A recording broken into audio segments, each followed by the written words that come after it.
Stand by for crime.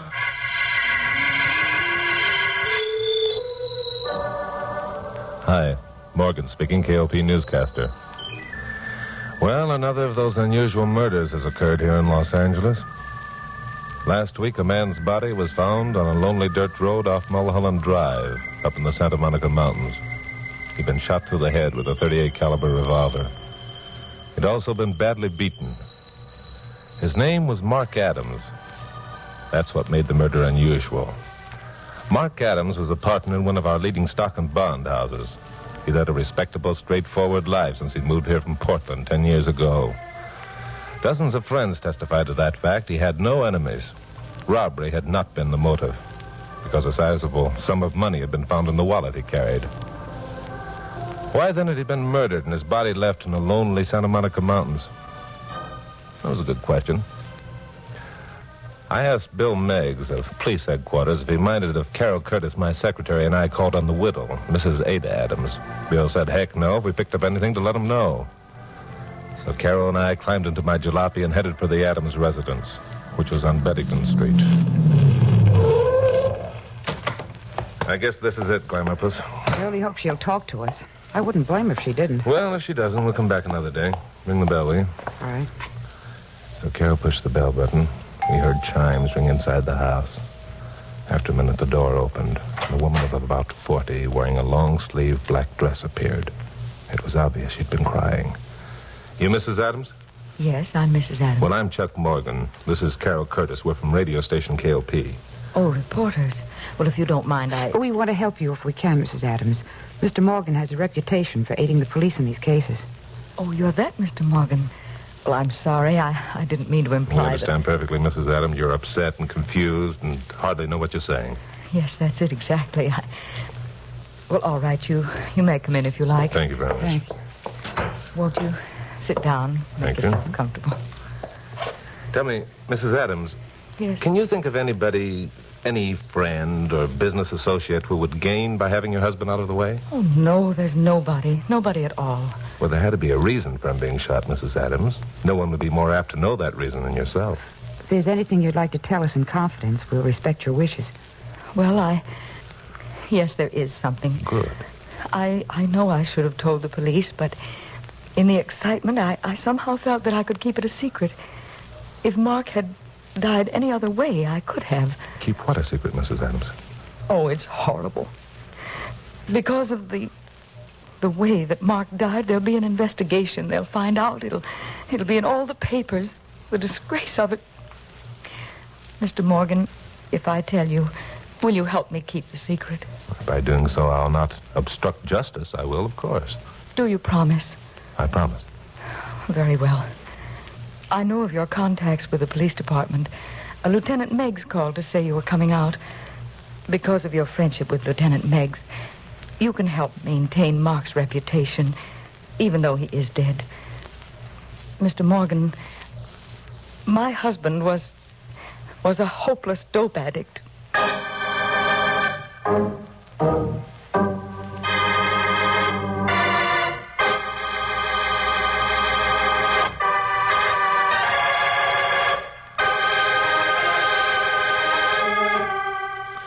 Mrs. Adams had told us that her husband was an escaped convict. We couldn't have been more surprised. I knew Mark Adams by reputation, had met him on one or two occasions. He was a man of integrity, good habits. Neither I nor anyone else, I was sure, would suspect him of being a dope addict. Still, a clever addict can conceal the effects of the stuff without much trouble. Except perhaps when he needed a shot and couldn't get it. Yeah, this was a motive for murder, all right. But we had to have a lot more of a story than we knew now. Rather a startling bit of news, Mrs. Adams. I know. It's going to come as such a great shock to so many people who knew and trusted Mark. You will try to keep it from the press, won't you, Mr. Morgan? Have you told anyone else about this? Oh, no, not a soul knew it. Good. Mark was very clever about keeping his secret. As you may know, dope addicts can do that. How long had he had the habit, Mrs. Adams? Well, I don't know for sure.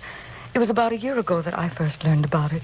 I'd been away for a few days and returned earlier than I expected.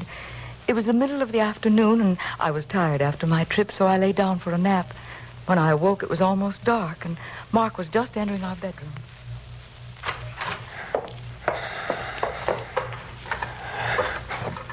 blasted light. Hello, Mark. What the... Ada, what the devil are you doing here? Well, darling, aren't you glad to see me? I caught an earlier train. Yes, of course. Of course. Look, Ada, why don't you run downstairs and see to dinner?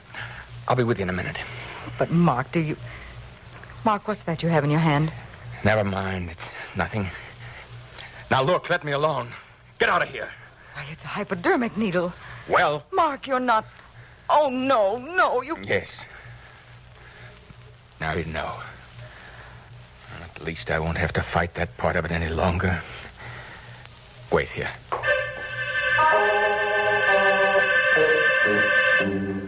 Mark went into the bathroom. He was gone about 10 minutes. When he returned, he was completely relaxed, seemingly normal. I couldn't believe the change that had come over him. I'm sorry, my dear. No, I'm almost glad you found out.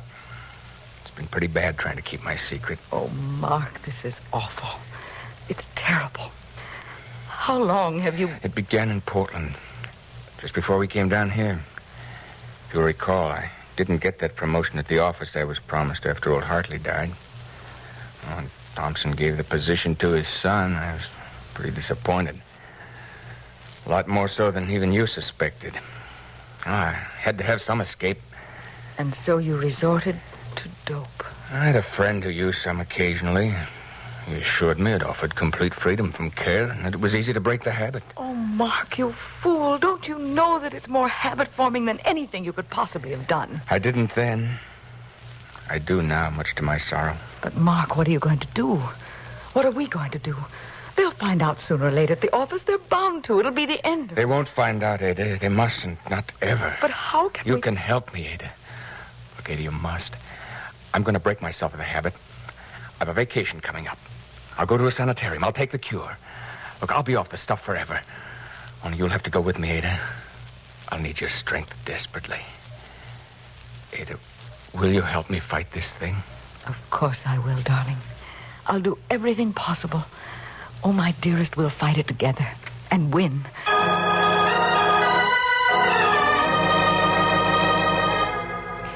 And did your husband go to the sanitarium, Mrs. Adams? Yes, he went, and I went with him. We stayed a month. It was pretty horrible the way Mark suffered. But it was worth it. At least I believed so at the time. Was your husband cured, Mrs. Adams? Well, I thought so. I think Mark did, too. After the month was up, we came home, and for a time everything was fine. Yeah. Then I began noticing the inevitable signs. Signs I'd learned to recognize at the sanitarium. A brightness in his eyes, a controlled nervousness followed by complete relaxation. At first, I closed my eyes to those things, telling myself I was overly suspicious because of what had happened before. But you knew in your own mind he was using the stuff again. I had to face it at last. 2 nights ago, I started out to attend my bridge club. I drove around the block and parked across the street from our house. An hour passed, and then a man came along the street. His hat was pulled down, and both hands were deep in his pockets. I got down out of sight and waited until I heard him climbing the steps to our porch. And then what happened? Mark opened the door, but didn't turn on the porch light. I couldn't hear what they were saying, but I knew they were arguing. After a while, they went into the house. I got out of my car and started across the street. I'd reached the sidewalk when I heard the shot. Did you see the strange man again? No. I'd forgotten my key. I guess I became panicky. I kept pounding on the door and screaming. After a long while, someone came, and then the police. I must have fainted. When I came to, I was lying on the living room couch. The house was full of policemen. There was blood on the floor. But both Mark and the strange man were gone. And the next time you heard of your husband was when they found his body up on Mulholland. Oh, what a horrible experience. How much of this have you told the police, Mrs. Adams? Only that I'd forgotten my key and came back for it and heard the shot and began pounding on the door and screaming.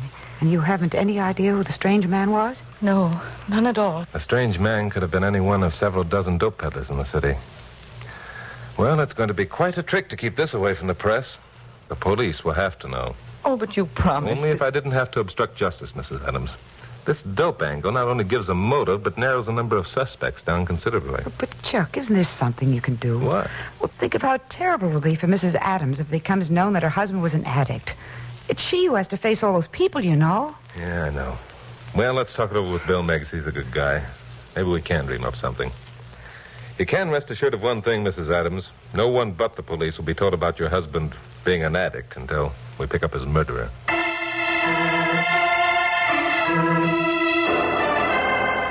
I didn't call Bill Meggs at once. I couldn't get the picture of the distress in Mrs. Adams' eyes out of my mind. Maybe somehow it would be possible to crack this case without letting it become known that Mark Adams had been an addict. I didn't know how. But for lack of something better to do and to give me time to think, I headed the jalopy up towards Mulholland Drive. Was it somewhere along here that the body was found, Chuck? According to Bill, it was about 100 yards down this road. Yeah, this is it. Well, let's get out and take a look around. I can't imagine what you expect to find. The police aren't stupid, you know, and they've already been here. I know the police aren't stupid. Yeah, only seem to be one set of tire prints. One set? I can see a dozen, but what if I couldn't? All the prints were made by the same set of tires. Those were probably on the police car. What I want to know is, where are the prints made by the tires of the murderer's car? And how did his body get here? You say there are no prints of a second automobile. Well, I'll tell you how I think it got here, Glamourpuss. Look up there. Mm-hmm. That's Mulholland Drive, curling around the side of the mountain. Oh, I get it. The body was thrown out of a car up there, and it rolled down here. Smart girl. Bill said Adams' clothes were torn, his body cut and bruised. Well, then we're wasting our time looking for tire prints. Maybe.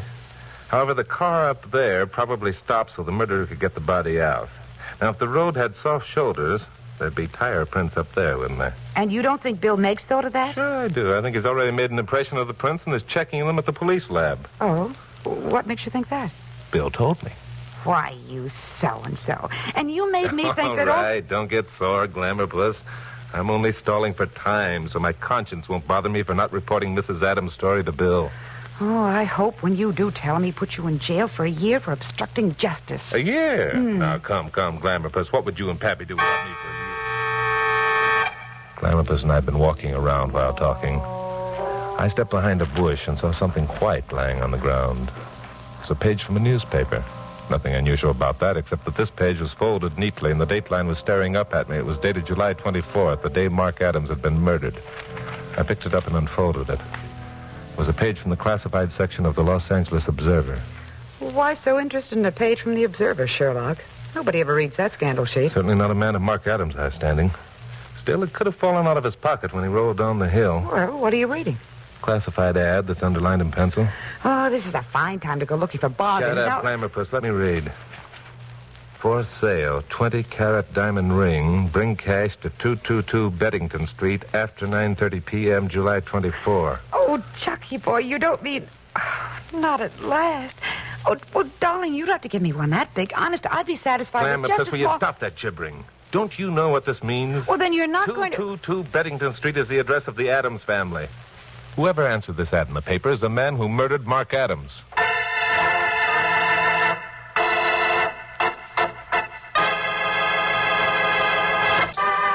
Now, the conclusion of Stand By for Crime. All dope addicts need money. Yeah. Mark Adams, made desperate by his cravings, and probably decided to sell his rings, inserting the ad in the paper that he knew his friends never read, and naming a date for the transaction when he knew his wife would be at a bridge club. Well, I felt that the advice of an older and wiser head wouldn't hurt this situation any. So Carol and I drove back to the station and told our story to Pappy Mansfield, owner of KLP. Well, looking at it purely from a news angle, Chuck, you may have something. However, the police have got to catch your murderer first. Unless I beat them to it. You? Here we go again. Look, Pappy, I've got an idea.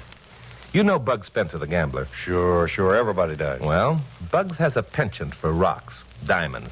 Big ones, little ones, medium-sized one. He owns a dozen of them. Everyone knows that, too. Now, it may be a shot in the dark, but it seems to me that a rock the size of the Adams diamond would make his mouth water. Oh, so you're going down and ask Bugs, man to man, if he shot Mark Adams so he could get that diamond without having to pay for it. All right. Be sarcastic. I'm going to ask Mrs. Adams to describe the ring. Then I'm going to find out if Bugs has it. If he has, I'm going to ask Bill to arrest Bugs and charge him with Adams' murder. That way we won't have to even mention the fact that Adams was a dope addict. You know something, Chuck? What's that, Pappy? It's a hot day outside. Yeah? The thermometer's up over 100. There's a rumor around that today's heat will break all known records. Now, if this happens and you wrote a story for your 7 o'clock broadcast... All right. I'm dying laughing. Just for that, I'm going to show you something. I was a jackass to ask anyone's advice. Go jump in the lake, both of you. Goodbye.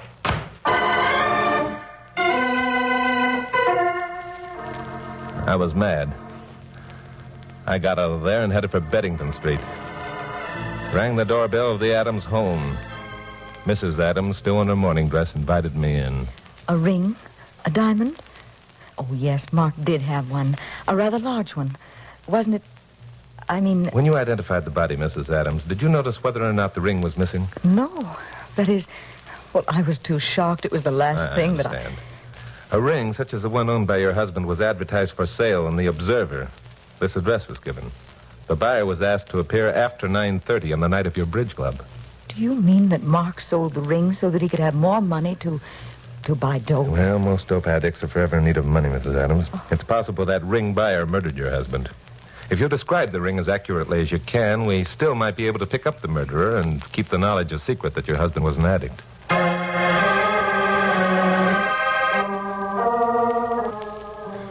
I was still mad. Otherwise, I might have had the common sense to call Bill Meggs before going down to see Bugs Spencer. But I didn't. I drove down to 9th Street and found the building where Bugs maintained his so-called office. I got by the dame at the desk and located Bugs' private sanctum. He was sitting behind a big horseshoe desk, as flashily dressed as ever. There was a diamond ring the size of a marble on his left hand. 2 of his strong-arm boys flanked the desk on either side. Well, if it ain't Mr. Chuck Morgan, the gent who talks in the radio without saying anything. What's on your pea-sized mind, Morgan? You want to lay a bet? Yeah, I want to lay a bet that I can tell you where you got that ring. Quite a rock, huh? Brand new. Okay, what do you want to bet? Oh, maybe 10 years up at Q. I may even go higher than that. Yeah, how high? How about the gas chamber? Look, you saying I knocked somebody off to get this rock? Where did you get it? I bought it. That's a switch on your usual practice. Who'd you buy it from? A guy. What's his name? I don't know. I didn't ask him. Did he live on Beddington Street? Hey, what is this? Who do you think you are coming in here and asking me questions? Take Get it out. easy, Bugs. Take it easy. You know from past experience it's smart to answer my questions. Bill Meggs is on his way down here right now. I'm just trying to give you a break. What kind of a break? The man you bought that ring from is dead. Okay, so he's dead. Let him be dead. Who cares? He was murdered. Okay, so he was... What do you mean, murdered? Oh, look, Morgan, I didn't murder nobody, see? I got this ring strictly legit. Then you'd better start dreaming up some new alibis, because I've spent the morning busting your old ones wide open. Well, how do you like that? Boys, did you hear what this punk said? He says we ain't got an alibi. Max, you got that bill of sale? Yeah, sure. It is, boss. Hand it to Morgan. Take a look at that, newshound. It's a bill of sale for a diamond ring, ain't it? It's signed by the guy who sold me the ring. All you gotta do is compare that handwriting with his, and you'll find out what a jerk you are. Now, wait a minute, Bugs. This isn't I a bill ain't of... waiting for nothing, Morgan. You got your nerve coming in here shooting your mouth off. But I'm kind of glad you did. You know why? Because now I got an excuse to throw you out. A good excuse. And I ain't gonna be responsible for what you look like afterward. Boys, show Mr. Morgan the door. It'll be a pleasure.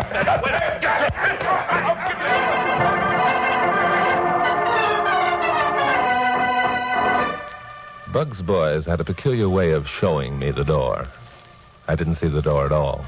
I was unconscious when I went through it. I woke up in an alley behind the 9th Street building. The sun was beating down full force on my face. Flies were buzzing around a cut above my left eye, and I was soaked through with sweat. I got up on my knees and peeled off my coat. There was an outside water faucet and a patch of shade on the west side of the alley. I crawled over there and soaked my head into the cold water. 5 minutes later, I was in a phone booth talking to Bill Meggs. That's right, Bill. That's the address. What? Am I sure? Was I ever wrong? Yeah, I'm laughing, too. Okay, Bill, thanks. I'll be waiting. Well, I got in a jalopy and headed for Beddington Street to report to Mrs. Adams about the ring. She acted as though she'd been waiting for me and seemed almost cheerful. She was slipping on the jacket of her long-sleeved dress when she opened the door.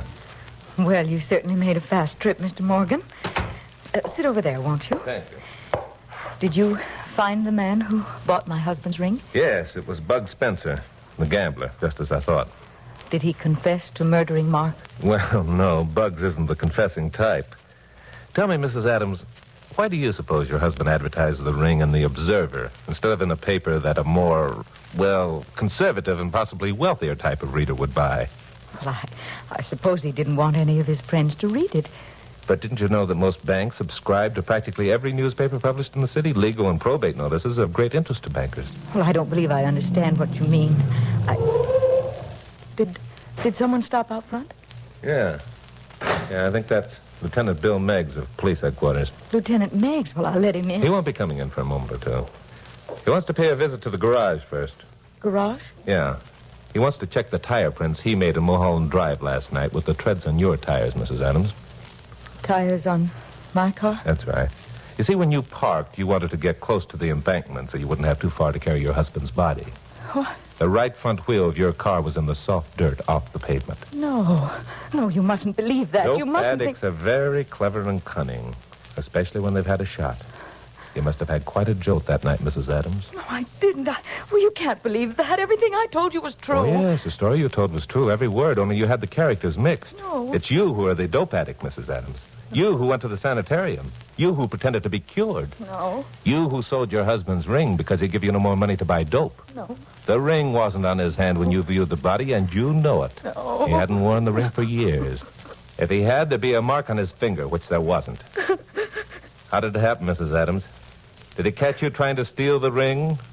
Or did he find your supply of junk and wouldn't let you have any? Yes. He took it away from me. I had to have some. I had to. Mark had seen the ad I put in the Observer. I got the gun out of the desk, and I told him I'd kill him if he didn't give me some stuff. He refused. He said he was going to put me away again. So I shot him. I'm sorry, Mrs. Adams. Believe me, I am. Because now Mark isn't here to help you fight this thing. Hello, Bill. Come in.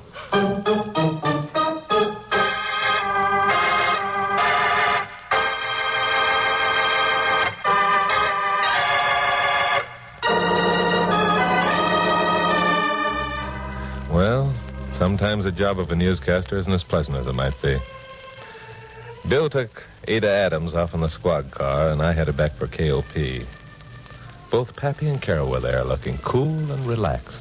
Oh, hello there, Chuck. Back so soon? What happened to your eye, Chucky boy? I ran into a door. Was it opened or closed? That's the typical question. Well, Pappy, I've got all the facts on the weather story. No kidding.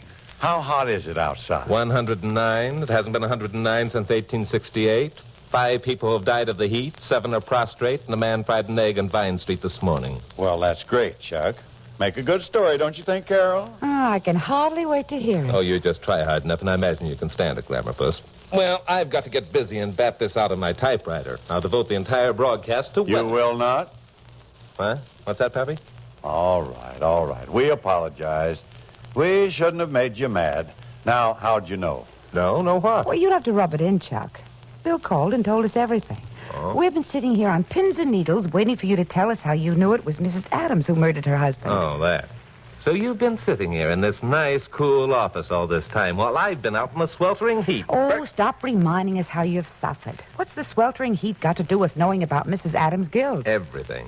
It's sweltering hot outside. Mrs. Adams was wearing a black wool dress with long sleeves. Why? No woman in her right mind would wear such a dress in this heat. There had to be another reason.